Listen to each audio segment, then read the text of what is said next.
What if the most advanced civilizations in the galaxy were wrong about everything? What if their greatest minds, their most respected elders, their most sophisticated prediction systems all pointed to the same impossible truth, that a species from a backwater planet would reshape the cosmos? And what if everyone simply refused to listen? In the sprawling galactic council chambers, where decisions affecting trillions of lives are made daily, ancient voices once spoke of a coming storm.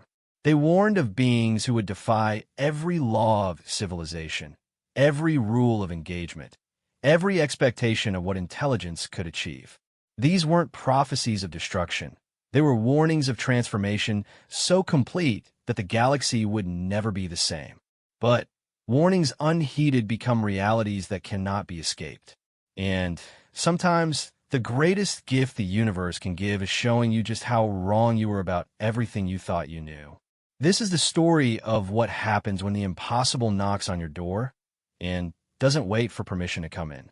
The Grand Archive of Zephyria stretched across 17 floating platforms, each one larger than most space stations. Ancient crystalline structures house the collective wisdom of over 400 civilizations, their knowledge carefully cataloged and preserved for future generations. In the deepest level of the archive, where only the most senior keepers were allowed to venture, Elder Vorthon moved through the shadows with practiced silence. His 4 arms worked methodically, pulling data crystals from their protective sheaths and inserting them into the quantum reading apparatus. The machine hummed softly, its bioluminescent displays casting an eerie blue glow across his weathered features. For 300 years, Vorthon had served as a keeper of prophecies, one of only 12 beings in the galaxy entrusted with maintaining the predictive algorithms that had guided galactic civilization for millennia. The prophecies weren't magic.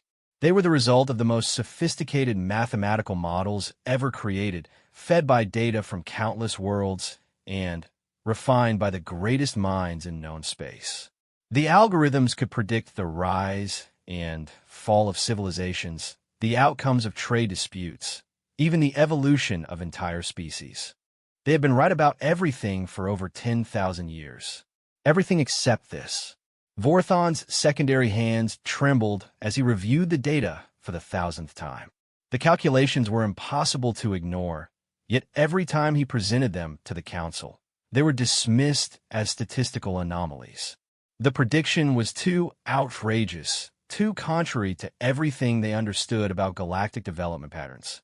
According to every model, every simulation, every predictive algorithm in their vast database, a species from a small blue world in the Orion Arm would soon emerge as the dominant force in the galaxy.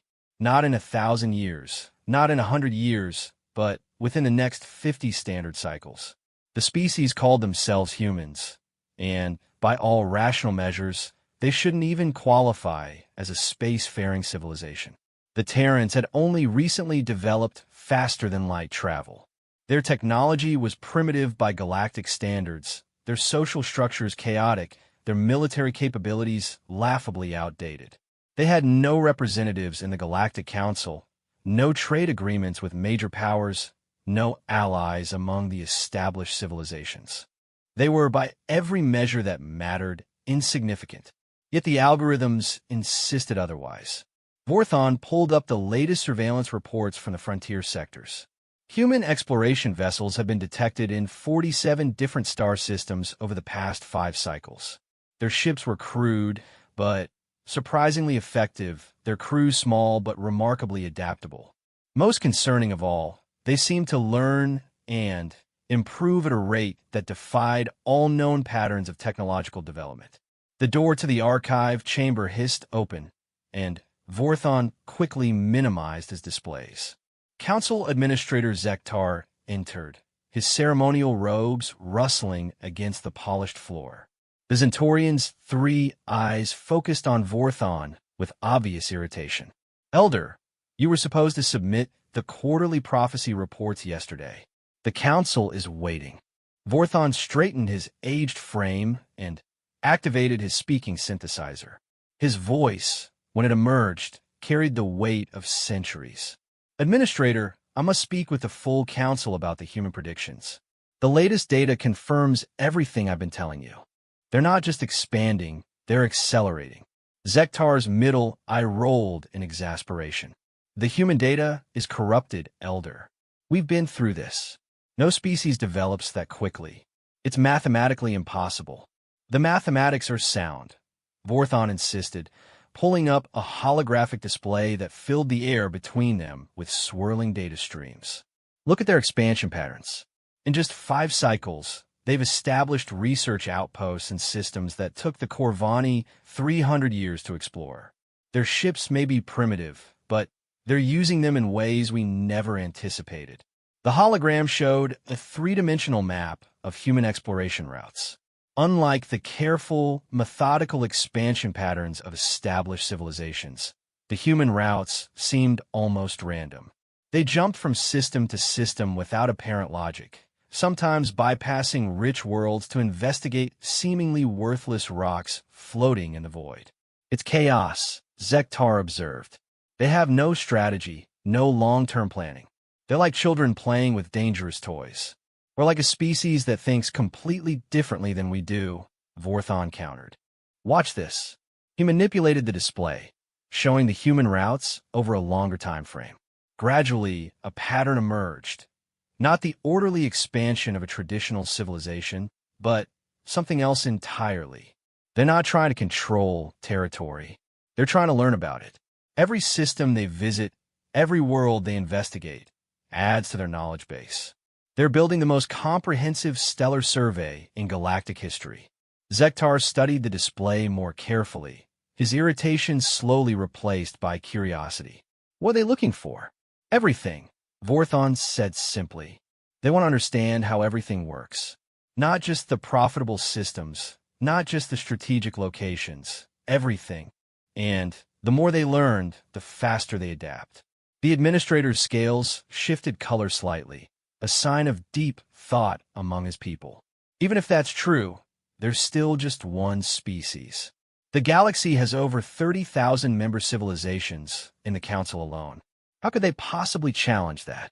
Vorthon had been dreading this question, but he knew it was inevitable. He pulled up another data crystal, this one containing economic projections that had kept him awake for the past several cycles. Because they don't play by our rules. Look at their trade patterns. A new hologram materialized, showing economic data from the frontier regions where humans had established contact with local civilizations. The numbers were small, insignificant by galactic standards, but the trends were unmistakable. They don't negotiate like we do, Vorthon explained, highlighting specific transactions. When the Kelvani offered them exclusive mining rights to 3 asteroid belts in exchange for 50 years of indentured service, they counteroffered with a technology sharing agreement that gave the Kelvani access to their metallurgical techniques. That's suicide, Zektar muttered. Never share technology with potential competitors. The humans gained something more valuable than mineral rights, Vorthon continued. They gained allies. The Kelvani are now actively helping human expansion efforts because the technology exchange made them more prosperous than they'd been in centuries.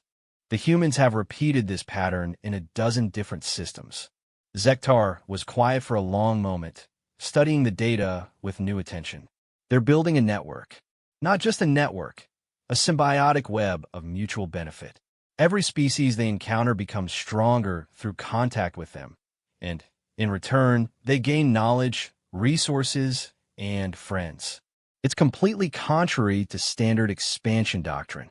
The administrator's third eye focused intently on a specific data point. What's this anomaly here? The Grimmith incident. Vorthon's expression darkened.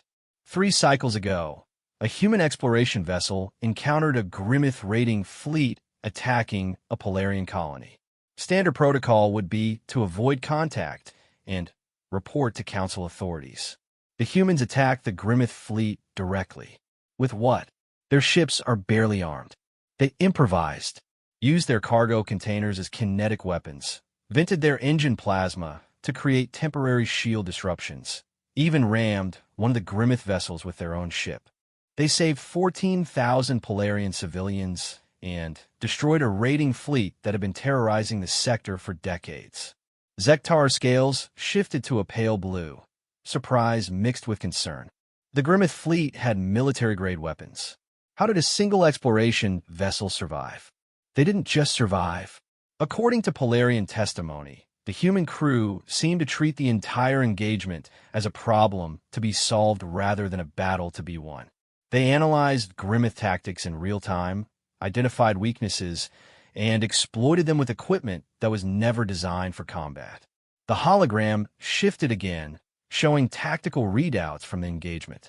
The human vessel's movements looked erratic, even suicidal, but the end result was undeniable.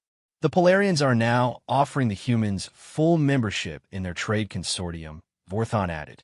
Not as junior partners, but as equals. One ship, one crew, and they've gained access to one of the largest commercial networks in the Outer Rim. Zektar studied the data for another few moments, then looked up at Vorthon with an expression the Elder couldn't quite read. What do the algorithms say will happen next? Vorthon hesitated, then pulled up one final crystal.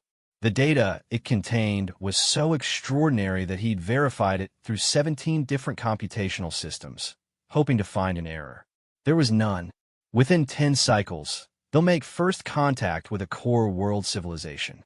Within 20 cycles, they'll be offered membership in the Galactic Council.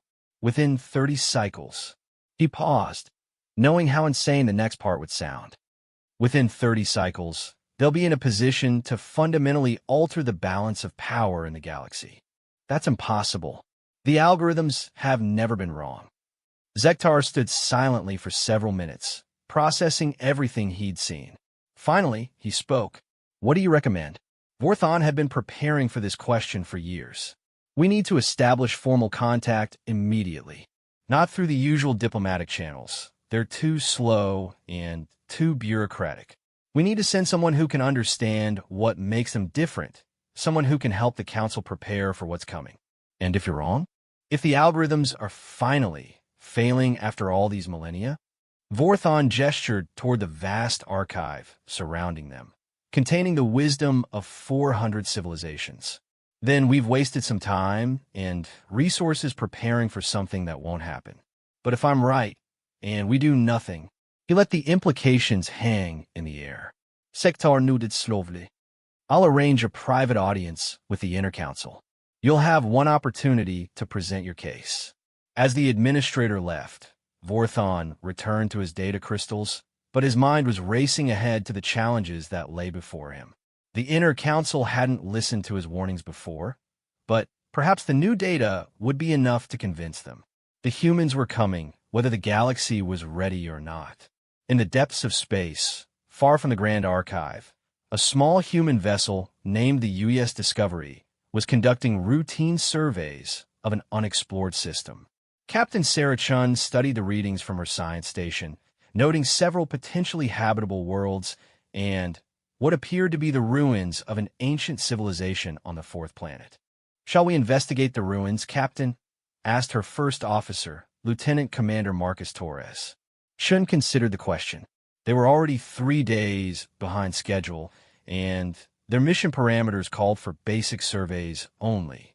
But something about the energy signatures from the ruins intrigued her.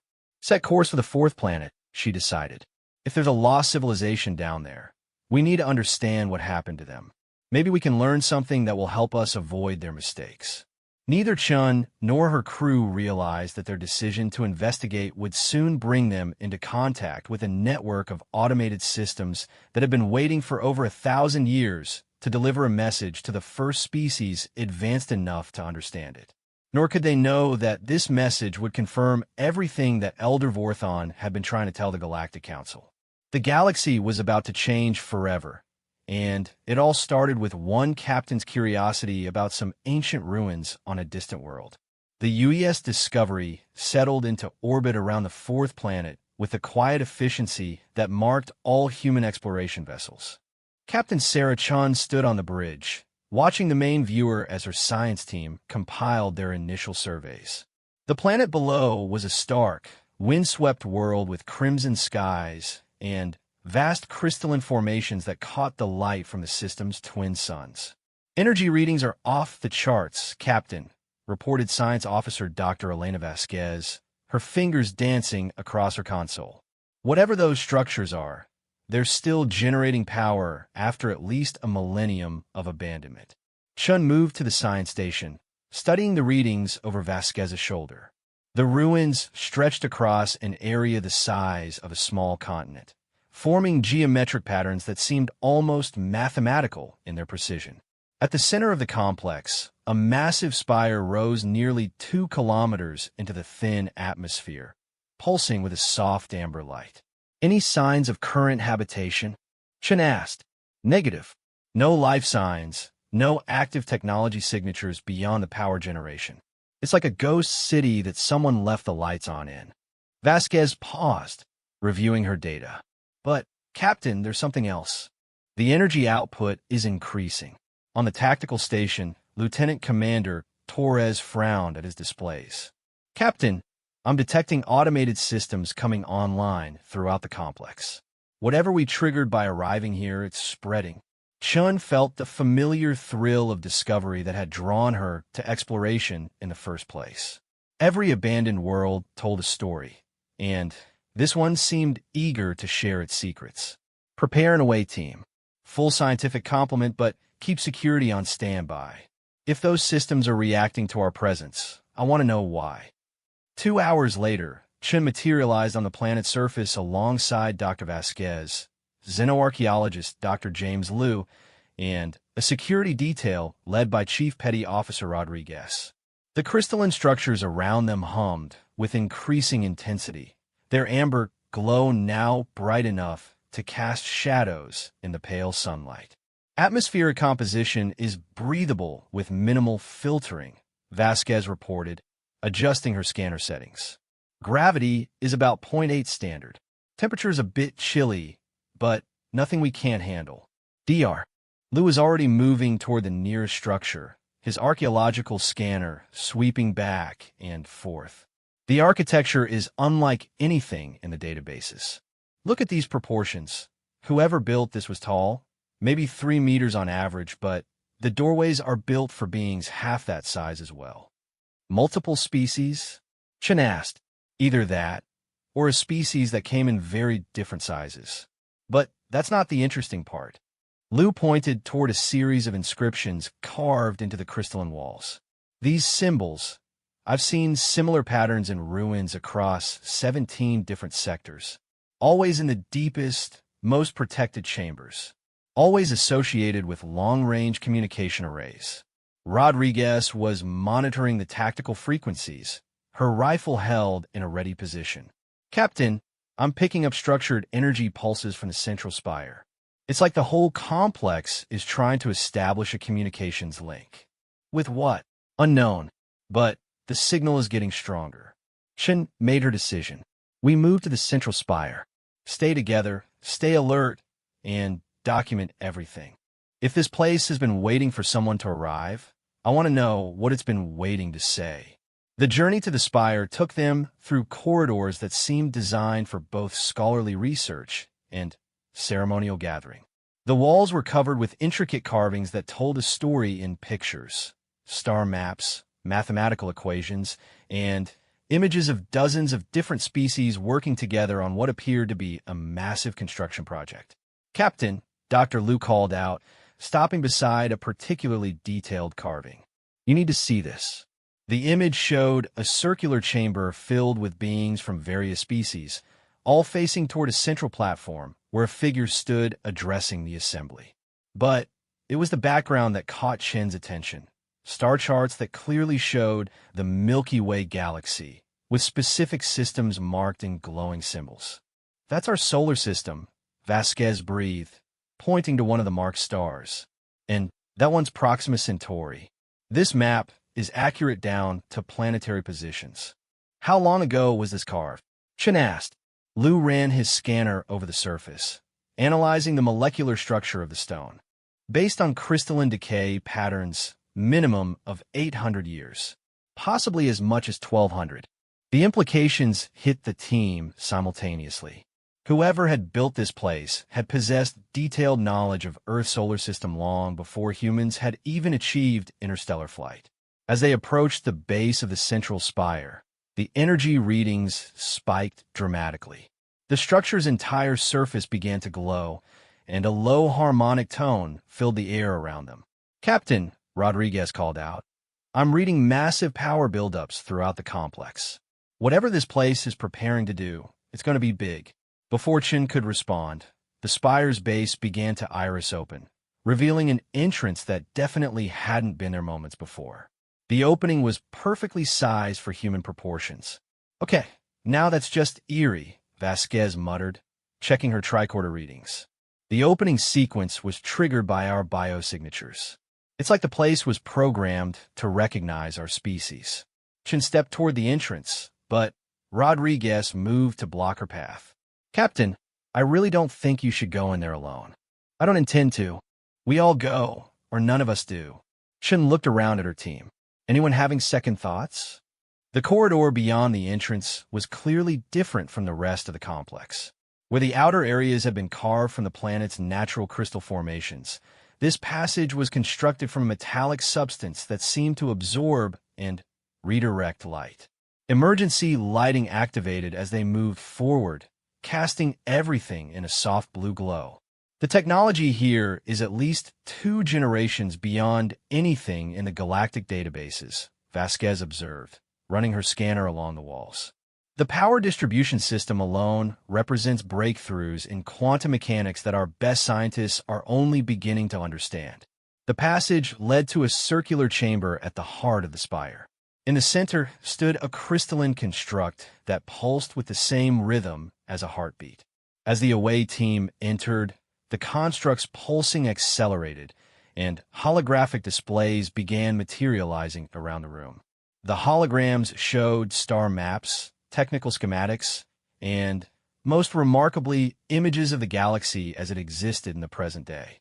Trade routes, political boundaries, and technological distribution patterns were displayed with perfect accuracy.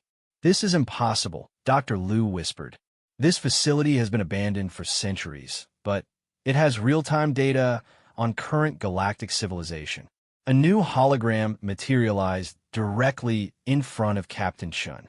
It showed the figure of a tall, graceful being with 4 arms and distinctive cranial ridges. When it spoke, the voice was translated into perfect English by some mechanism built into the chamber itself. "Greetings, children of Terra. I am Elder Kethmore of the Zephyrian Prophecy Council, and if you are seeing this message, then the predictions of our greatest seers have proven accurate. You have arrived precisely when we calculated you would, developing precisely as we foresaw, and carrying with you the potential we have long anticipated." Chun exchanged glances with her team, then addressed the hologram directly. "Who were you? What happened to your people?" The hologram seemed to respond to her question, though Chun realized it was probably programmed to address the most common queries. "We were the Zephyrians, the first species to develop reliable, predictive algorithms for galactic development. For thousands of years, we used our mathematical models to guide the growth of civilization, to prevent conflicts, and to ensure the peaceful expansion of knowledge throughout the galaxy." The displays around the room shifted, showing images of a vast, peaceful civilization that spanned hundreds of star systems. But our predictions showed us something that terrified the other powers of our time. The algorithms indicated that a species would arise that would fundamentally change everything we understood about galactic civilization. A species that would not follow the established patterns of development, that would not respect the traditional boundaries of power, that would grow so quickly and adapt so readily that they would reshape the very nature of interstellar society. "Us," Chin said quietly. "You, the humans of Terra. Our models predicted your emergence over 1,000 years ago, and when we presented these predictions to the Galactic Council of our era, we were dismissed as alarmists. The established powers could not believe that a species from an obscure star system could possibly challenge their dominance." The hologram paused, and the chamber's lighting dimmed slightly. When our predictions began to prove accurate in other areas, the fall of the Corvani Empire, the rise of the Zentorian Republic, the discovery of the quantum tunnel networks, the Council finally began to take our warnings seriously. But by then, it was too late to stop what they saw as a threat. Chun felt a chill as she realized what the hologram was about to reveal. The Council authorized a preemptive strike against your world. They believed that by destroying humanity before you could develop interstellar capability, they could prevent the upheaval our algorithms predicted. We try to warn you, try to find alternatives, but the decision had been made. The displays showed images of a massive fleet assembling, weapons of unimaginable power being prepared for use against a small blue planet in an unremarkable star system. We could not allow this to happen. Our people chose to sacrifice ourselves to protect your species and preserve the future the algorithms had shown us. We used our own technology to trigger a cascade failure in the Council's primary power grid, crippling their fleet and destroying much of their infrastructure. The war that followed consumed our civilization, but it bought you the time you needed to develop and grow. Dr. Liu was frantically taking readings, documenting everything he could about the chamber and its technology. Captain, this explains so much about the gaps in the archaeological record. The missing civilizations, the abandoned worlds, they weren't natural decline. There was a war fought specifically to protect humanity, Vasquez added, her voice filled with awe.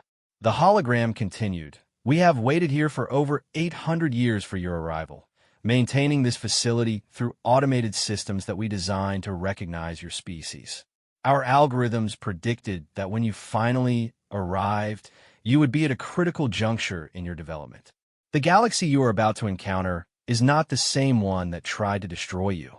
The star map updated again, showing current political boundaries and alliance structures. The modern Galactic Council is a shadow of its former self, divided into dozens of competing factions. The great powers that once threatened your existence have collapsed or diminished. But new challenges have arisen. Images appeared of various alien species, some clearly hostile, others simply alien in ways that would make communication difficult. Your rapid development and unique approach to interstellar relations will either be seen as a threat to be eliminated or an opportunity to be exploited. There are forces in the galaxy that will try to manipulate your species for their own purposes, and others that will see you as competition to be destroyed. Chin stepped closer to the hologram, feeling the weight of centuries of preparation and sacrifice. What did you want us to know? That you are not alone. That your approach to galactic civilization, your emphasis on cooperation over domination, your curiosity over control, your willingness to help other species rather than exploit them, is exactly what the galaxy needs. Trust your instincts. Build your alliances carefully. And remember that sometimes the greatest strength is knowing when not to fight. The hologram began to flicker, and the chamber's power levels started to fluctuate. This facility was designed for a single use. Once our message is delivered, the systems will shut down permanently, and all records of our location will be erased from galactic databases. This knowledge is yours to use as you see fit. Wait, Chen called out. There's so much more we need to know. How do we identify these threats? How do we prepare for what's coming? The hologram stabilized for a final moment. You will know because you are human. Your species sees patterns that others miss, finds solutions that others cannot imagine, and builds bridges where others see only barriers. Trust in that gift, and you'll change the galaxy for the better. The displays faded, the crystal construct went dark, and the chamber fell silent. After a moment, emergency power kicked in, providing just enough light for the away team to make their way back to the surface. As they emerged from the spire, Chen looked up at the Discovery in orbit above them. Her small ship, with its modest crew and limited resources, suddenly felt like the most important vessel in the galaxy. Somewhere out there, ancient enemies and new allies were waiting. The predictions had come true, and now it was up to humanity to prove worthy of the sacrifice that had protected them. The galaxy was about to meet the species that the Elders had died to defend. Chun just hoped they were ready for what humanity was about to show them. 3 weeks after the discovery on the Crystal World, Captain Chin stood in the briefing room of the UEF command station orbiting Mars, facing a panel of admirals, scientists, and intelligence officers who were still struggling to process the implications of her report. The holographic recordings from the Zephyrian facility played on the main display, showing Elder Kethmore's message for the 7th time in as many days. Admiral Harrison, the silver-haired commander of the United Earth Fleet, leaned back in his chair with the expression of a man who had seen too much history in the making. Captain, I want to be absolutely clear about what we're discussing here. You're telling us that an ancient alien civilization destroyed itself to prevent us from being wiped out before we even knew other species existed. That's correct, sir. The Zephyrians sacrificed their entire civilization to buy us time to develop. Chun gestured toward the display, where images of the ruined galaxy from 1,000 years ago flickered past. According to their records, the original Galactic Council saw our potential development as an existential threat. Dr. Amanda Rodriguez, the UEF's chief xenopsychologist, studied the data with fascination. What I find most interesting is their prediction models. They weren't just guessing about our capabilities. They had mathematical proof that human expansion patterns would fundamentally alter galactic civilization. The question is whether that's still true, interjected Director Morgan Walsh from Terran Intelligence. 1,000 years is a long time. The political landscape has changed completely since then. Chun pulled up the current galactic map that her team had compiled from various sources over the past several years of exploration. Actually, sir, I think the Zephyrian predictions are more relevant now than ever. Look at our expansion patterns compared to historical norms. The hologram shifted to show human exploration routes overlaid with the expansion patterns of major galactic powers over the past 5 centuries. Where established civilizations moved in careful, methodical waves, securing territory and exploiting resources, human routes looked almost chaotic, jumping vast distances to investigate interesting phenomena, bypassing valuable systems to study unusual stellar formations, establishing research outposts in locations that had no apparent strategic value. We're not expanding like an empire, Chin continued. We're exploring like scientists. Every world we visit, every species we encounter, every stellar phenomenon we investigate adds to our understanding of how the galaxy works. We're building the most comprehensive database of galactic knowledge ever assembled. Admiral Harrison nodded slowly. And that makes us dangerous to established powers because knowledge is the ultimate currency in interstellar politics. More than that, Dr. Rodriguez added, highlighting specific contact reports. Look at our diplomatic approach. When we encounter new species, we don't immediately try to establish trade agreements or territorial boundaries. We try to understand their culture, their needs, their capabilities. We offer assistance before we ask for anything in return. The display showed a series of first contact scenarios from the past 2 years. In each case, human diplomatic teams had spent weeks or months simply learning about alien societies before attempting any formal negotiations. The results spoke for themselves. Humanity had established positive relationships with over 30 different species, many of whom were now actively supporting human exploration efforts. Director Walsh frowned at the data. That approach might work with smaller civilizations, but what happens when we encounter one of the major powers? The Corvani hegemony, the Zentorian Republic, the Drachmer Confederation, they're not going to be impressed by our good intentions. Before anyone could respond, the briefing room's communication system activated. Admiral Harrison, we're receiving a priority transmission from the exploration vessel Magellan. They're requesting immediate assistance. Harrison activated the comm. This is Admiral Harrison. Report, Magellan. The voice that responded carried the stress of a commander facing an unprecedented situation. Admiral, this is Captain Torres of the Magellan. We've encountered a massive alien fleet in the Kepler 442 system.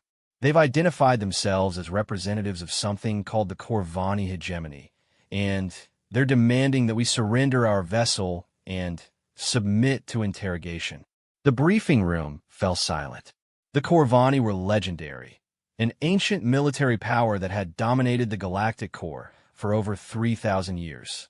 According to intelligence reports, they commanded fleets capable of sterilizing entire star systems and had never negotiated with species they considered inferior. "What's your tactical situation, Captain?" Harrison asked. 37 Corvani vessels, ranging from destroyer class to what appears to be a dreadnought that's larger than our entire Mars orbital facility. We're completely outgunned, but they haven't opened fire yet. They seem more interested in studying us than destroying us. Chun felt her heart rate spike. This was exactly the kind of encounter the Zephyrian message had warned about. First contact with a major power that would see humanity as either a threat or an opportunity to be exploited. Admiral Harrison looked around the briefing room, taking in the concerned faces of his senior staff. "Captain Torres, maintain your position and continue peaceful contact protocols. Do not, under any circumstances, take aggressive action. We're dispatching additional support, but it'll take 18 hours to reach you." "Understood, Admiral. But, sir, there's something else. They keep asking about our compliance status with Galactic Directive 447. They seem to expect us to know what that means." Director Walsh pulled up intelligence databases, searching for any reference to Galactic Directive 447. After a few moments, he shook his head. "Nothing in our files. It could be some kind of ancient treaty or regulation that predates our knowledge of galactic civilization." Dr. Rodriguez studied the communication logs from the Magellan. "Captain Torres, what exactly did the Corvani say when they first made contact?" "They transmitted standard diplomatic protocols, but also included what they called a species verification request. They wanted confirmation of our biological classification, our technological development level, and our political alignment with something they referred to as council authority." Chun felt pieces of a puzzle clicking into place. They think we're already part of the galactic political system. They don't realize we're genuinely new to interstellar civilization, which means they probably have protocols for dealing with rebellious member species, Admiral Harrison observed grimly. But no protocol for genuinely independent first contact. The communication channel crackled again. "Admiral, the Corvani fleet commander is requesting to speak with our compliance officer. They're getting increasingly agitated that we can't produce one." Dr. Rodriguez looked at Chun with sudden understanding. "Captain, you still have the recordings from the Zephyrian facility?" "Every byte of data we collected, including technical specifications and cultural information. Transmitted all to the Magellan immediately. If the Corvani are operating under thousand-year-old assumptions about galactic politics, they need to understand that we're not who they think we are." As the data transfer began, Admiral Harrison opened a direct channel to the Magellan. "Captain Torres, you're about to receive historical data that explains our situation. Share it with the Corvani commander, and emphasize that we're not part of any existing political structure. We're genuinely new to galactic civilization and have no previous obligations to any authority." The next few minutes passed in tense silence as the Magellan crew processed the Zephyrian data and prepared to transmit it to the Corvani fleet. Finally, Captain Torres reported back. "Admiral, I've shared the historical records with the Corvani commander. The response is unexpected." "Explain." "The fleet has powered down their weapons and is requesting permission to establish diplomatic contact. Their commander wants to speak directly with representatives of Earth's government." Director Walsh raised an eyebrow. "That's a significant change in attitude.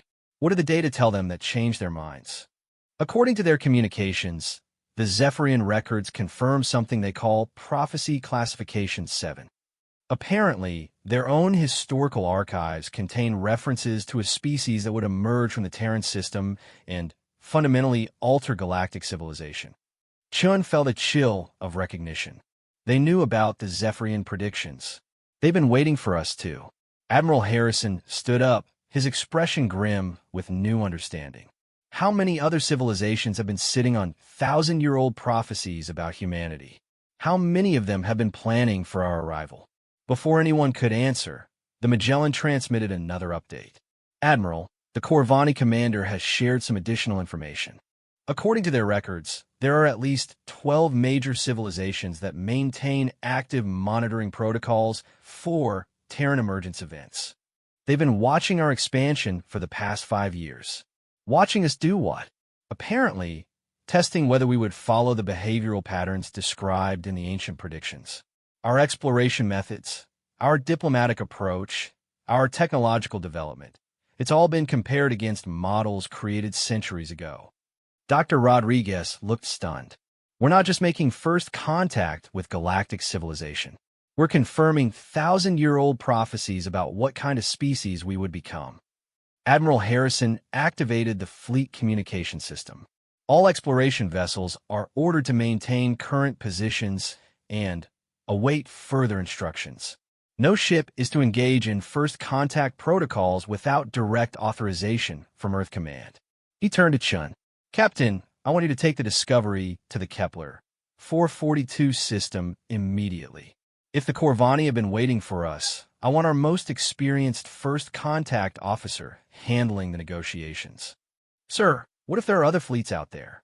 Other civilizations that have been monitoring us? Then, we're about to find out just how accurate those ancient predictions really were. Because if the Zephyrians were right about our potential, then everything we do from this point forward is going to determine whether we become the species that saves the galaxy or the one that destroys it. As the briefing broke up and preparations began for what could be humanity's most important diplomatic mission, Chen couldn't shake the feeling that they were walking into a situation that had been orchestrated centuries before any human had even dreamed of traveling to the stars. The elders had predicted their arrival, but they had also predicted the consequences. The galaxy had been waiting for humanity to emerge, and now that it had happened, everyone would finally discover whether the ancient prophecies had been warnings or promises. In the Kepler 442 system, a Corvani dreadnought waited with the patience of a civilization that had spent 1,000 years preparing for this moment. The real test of human exceptionalism was about to begin. The bridge of the UES Discovery hummed with tension as Captain Shun brought her ship out of hyperspace at the edge of the Kepler 442 system. Before them stretched the most impressive display of military power she had ever witnessed. 37 Corvani vessels arranged in perfect formation, their hulls gleaming like polished obsidian against the starfield. "My God," whispered Lieutenant Commander Torres from the tactical station. "The smallest of those ships is 3 times our size. And that dreadnought." He paused, running calculations.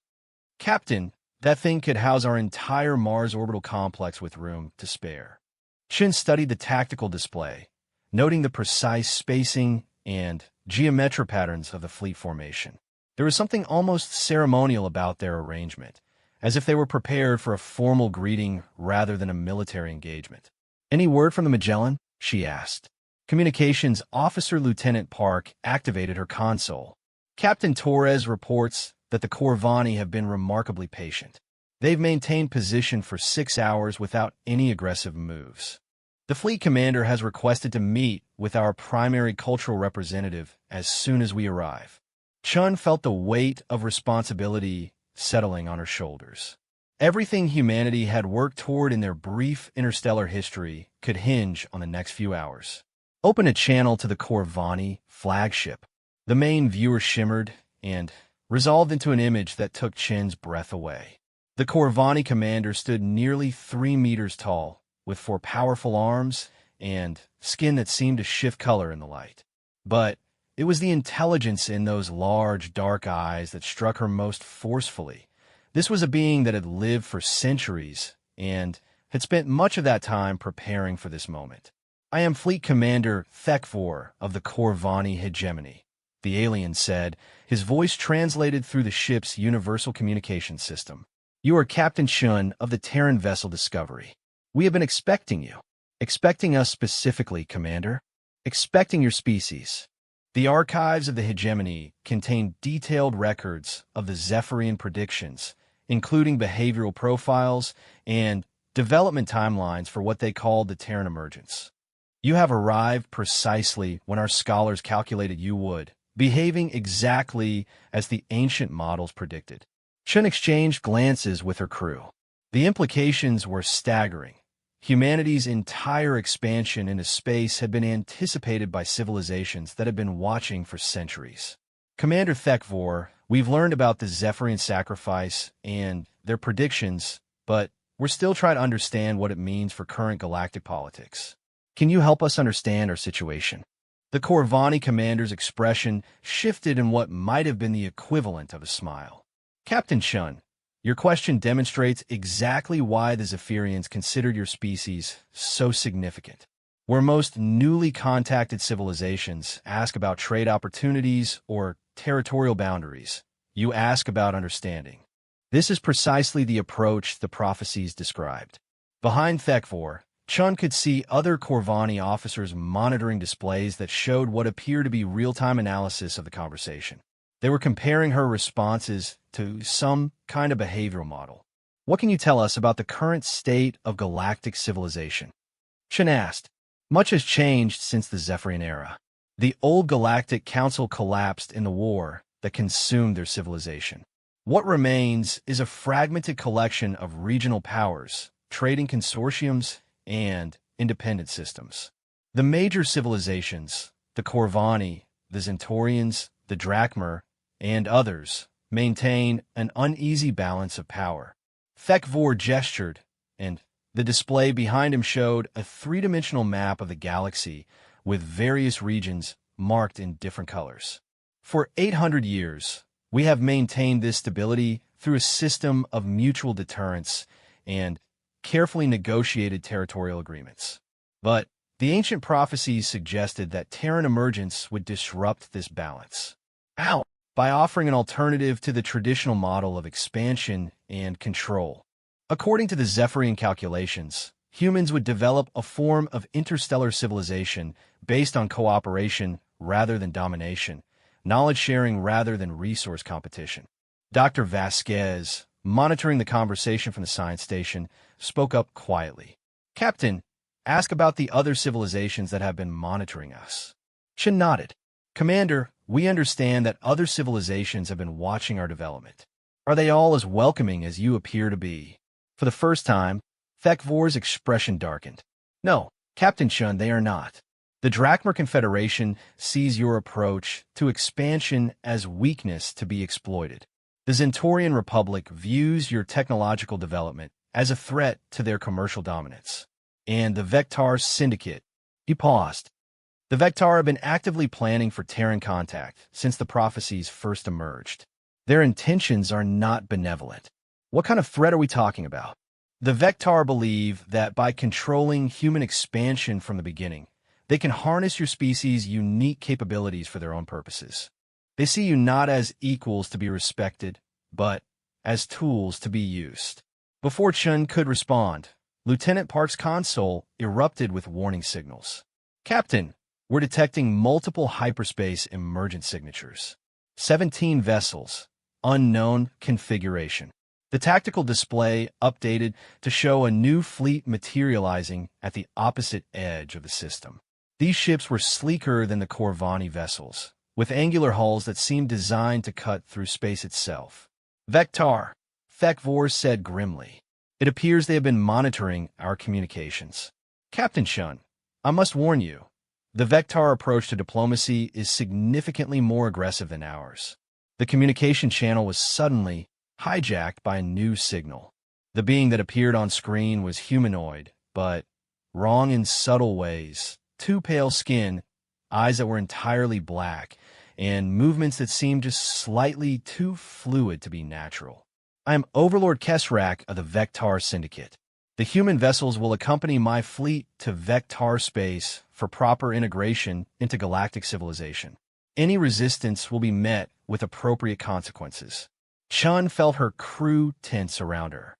The threat was barely veiled, and the Vectar fleet was already moving toward their position with obvious hostile intent. Overlord Kesrak, we appreciate your interest in establishing contact, but we must decline your invitation. Earth's policy is to establish diplomatic relations through peaceful negotiation, not coercion. The Vectar leader's expression didn't change, but something in those black eyes became decidedly colder. Captain Chun, you misunderstand the situation. This is not an invitation. The Vectar Syndicate has claimed jurisdiction over Terran integration under the authority of Galactic Directive 447. You will comply. We are not subject to any galactic directive, Chun replied firmly. Humanity is an independent species making our own choices about our future. Independence is an illusion, Captain. Every species in this galaxy serves the interests of greater powers. The only question is which power you will serve. The Vectar offer protection and prosperity in exchange for cooperation. The alternative is unpleasant. Commander Thekvor interrupted the transmission. Overlord Kesrak, the Corvani hegemony disputes your claim of jurisdiction. The Zephyrian Accords clearly establish protocols for Terran first contact, and those protocols grant the humans the right to choose their own path. The Zephyrian Accords died with their civilization, Thekvor. The Vectar are now the rightful inheritors of their authority.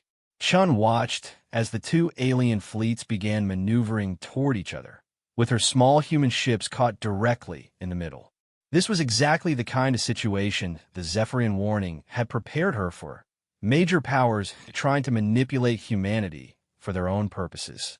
Both fleets stand down immediately, she commanded, surprising herself with the authority in her voice. I don't know what protocols you think apply here, but let me make Earth's position absolutely clear. Both alien commanders turned their attention back to her, and Chun realized that the next few words could determine humanity's place in galactic civilization for centuries to come. Humanity did not seek integration into your existing power structures. We didn't ask to be protected, controlled, or guided by civilizations that see us as either tools or threats. What we want is simple: the right to explore, learn, and build relationships with other species based on mutual respect and shared benefit. She gestured toward the star charts that showed human exploration routes. For the past 5 years, we've been establishing contact with dozens of species throughout this region, not to exploit them or dominate them, but to understand them and help them prosper. That's the model we intend to follow, regardless of ancient prophecies or political claims. Overlord Kesrak's image flickered with what might have been amusement. Admirable words, Captain. But idealism cannot stand against superior firepower. You have 10 minutes to accept Vectar protection before we begin forcible integration procedures. Commander Thekvor activated his own communication system.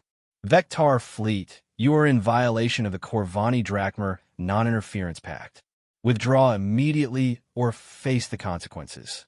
The Corvani speak boldly for a civilization whose fleet is outnumbered and outgunned, Kesrak replied. Chun realized that she was witnessing the breakdown of whatever diplomatic balance had kept the major powers from open conflict. The arrival of humanity was serving as a catalyst for tensions that had been building for centuries. Captain, Dr. Vasquez said quietly, we're receiving multiple communication requests from the smaller vessels in both fleets. It appears that not everyone agrees with their commander's positions. Chun made a decision that would have seemed insane just hours earlier. Open channels to all vessels in the system. Full broadcast. Captain, Torres questioned, if we're going to change galactic civilization, we might as well start now. All vessels, this is Captain Chun of the United Earth Fleet. I want to speak directly to everyone who's listening, not just your commanders. The response was immediate. Communication requests flooded in from ships throughout both fleets. Individual Corvani and Vectar officers, scientists, even some who appear to be civilians, all wanted to speak with the humans directly. For 800 years, your civilizations have been locked in a pattern of fear and mutual suspicion, Chun continued. You've divided the galaxy into territories and spheres of influence, competing for resources and fighting to maintain the status quo. But what if there was another way? On the tactical display, She could see individual ships in both fleets beginning to break formation as their crews focused on her words rather than their commander's orders. The Zephyrians died to give us a chance to show you that cooperation works better than competition. That sharing knowledge makes everyone stronger. That exploring together accomplishes more than fighting over territory.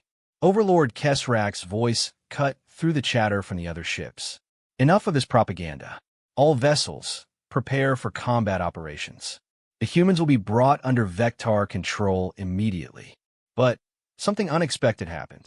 Instead of moving to attack positions, nearly half of the Vectar fleet remained in place. On several ships, internal communication channels were broadcasting heated arguments between crew members and their commanding officers.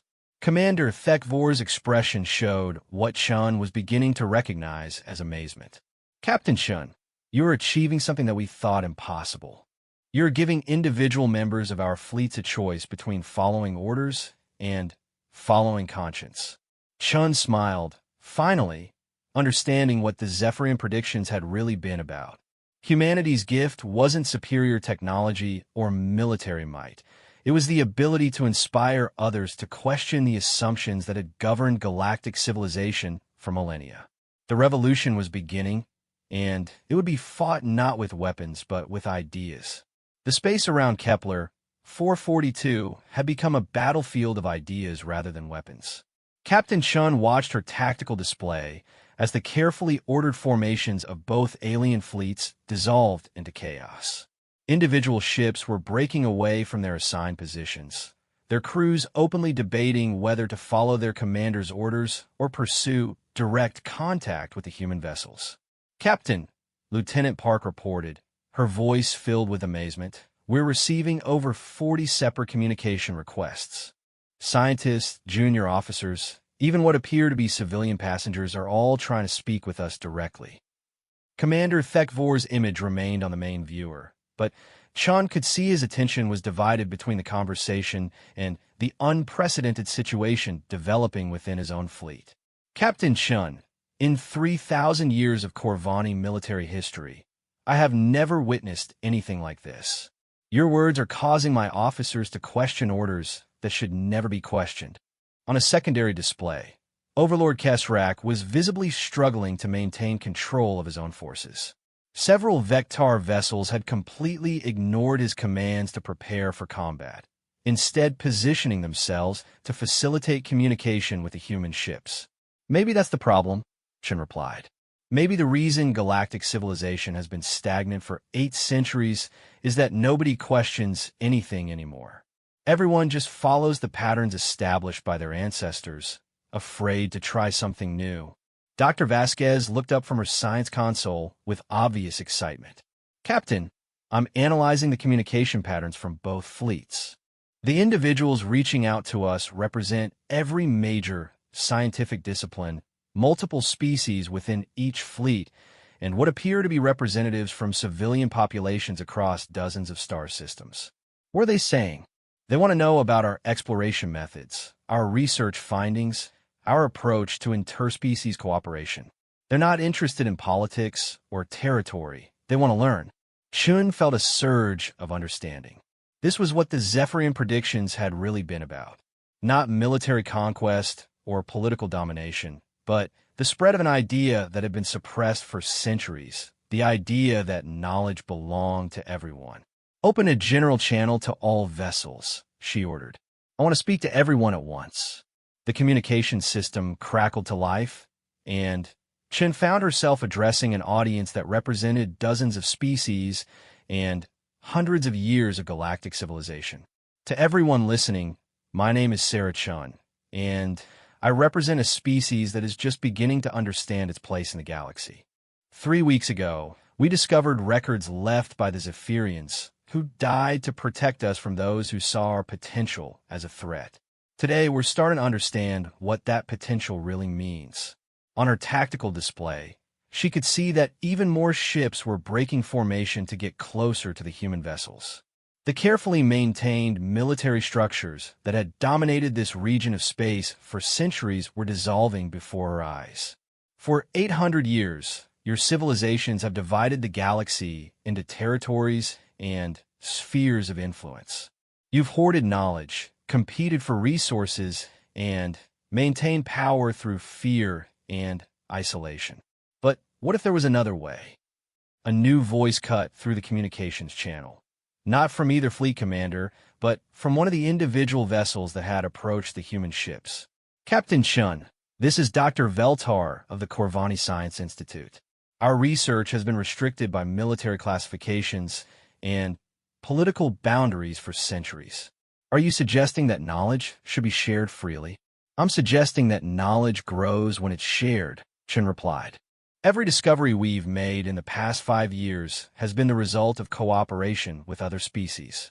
We don't have the most advanced technology or the largest fleet, but we've learned more about the galaxy in 5 years than some civilizations learn in centuries. Another voice joined the conversation, this one from a Vectar vessel. Captain Chun, I'm Engineer Zektios. Our technological development has been controlled by the Syndicate for over a millennium. They determine what research is permitted, what innovations are allowed. How do you develop technology without such controls? We let our scientists and engineers follow their curiosity wherever it leads.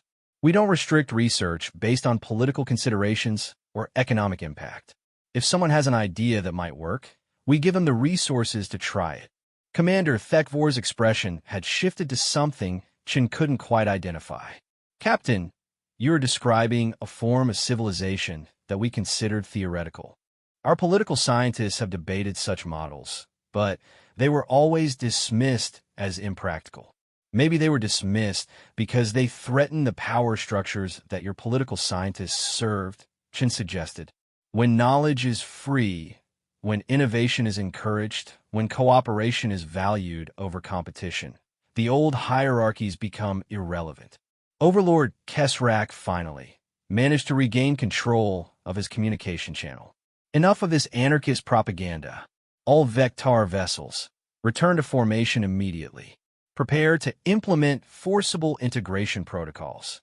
But something remarkable happened. Instead of obeying their commander, more than half of the Vectar fleet maintained their positions near the human ships. Several vessels actually moved to shield the Discovery from potential attack. Overlord, came a voice from one of the rebel Vectar ships. We refuse to participate in aggressive action against a peaceful species. The humans offer something we have not seen in centuries. Hope for a different kind of future.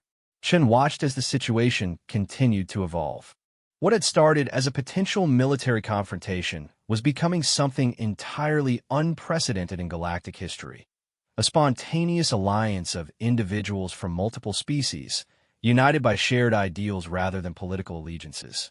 Captain Chun, Dr. Vasquez reported, we're detecting additional hyperspace signatures. Multiple fleets converging on this system. The tactical display updated to show new arrivals. Vessels from the Zentorian Republic, the Drakmar Confederation, and several smaller powers.